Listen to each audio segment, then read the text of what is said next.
My boyfriend used therapy language to control me. And I didn't see it until it was too late. I 25F used to think my boyfriend, 28M, was the most emotionally mature man I had ever met.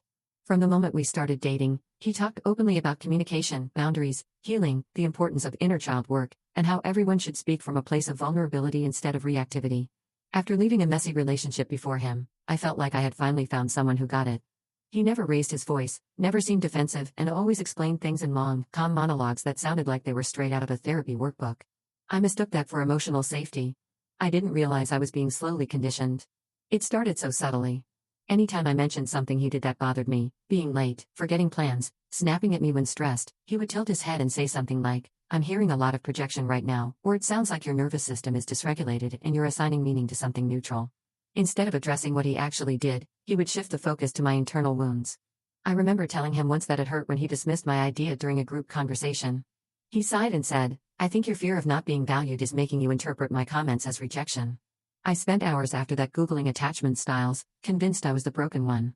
Over time, every disagreement, no matter how small, became a therapy session where I was the patient and he played the expert. If I wanted more affection, he said I was emotionally demanding. If I asked him why he flirted with a girl at a bar, he said I was having an insecure attachment flare-up. If I cried, he said tears were emotional manipulation tactics learned in childhood. If he hurt my feelings, he would say, "Your interpretation is not my responsibility."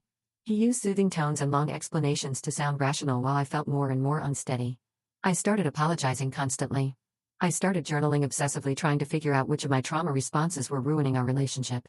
The breaking point came 2 months ago. We were supposed to go to my best friend's engagement party.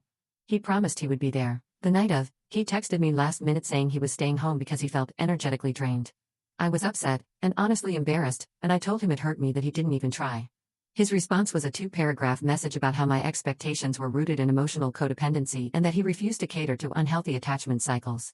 When I pushed back and told him he made me look bad, he called me unkind, reactive, and emotionally immature. I ended up skipping the party myself because I was crying too hard to go. The next morning, I told him I needed a break. I expected at least some sadness. Instead, he launched into a speech about how my avoidance is a fear response and how distancing is a common behavior in people who haven't healed. There was no accountability, no reflection, just more pathologizing. For the first time, something in me snapped into clarity. I told him he wasn't my therapist, and he shot back, "Maybe if you actually went to therapy, we wouldn't have these issues." That was the moment everything clicked. His calmness wasn't kindness, it was a tool. His language wasn't supportive, it was a shield. Every phrase designed to sound wise was actually a way to avoid ever being wrong, ever being questioned, ever being responsible. He didn't want a partner. He wanted a student. I broke up with him the next day. He didn't yell. He didn't beg. He just said, "This confirms your emotional instability. You're sabotaging your own growth." And I realized it didn't matter what I said or did, he would always twist it into a flaw. I blocked him everywhere. My friends have been helping me unwind months of self-doubt I didn't even realize had been growing inside me.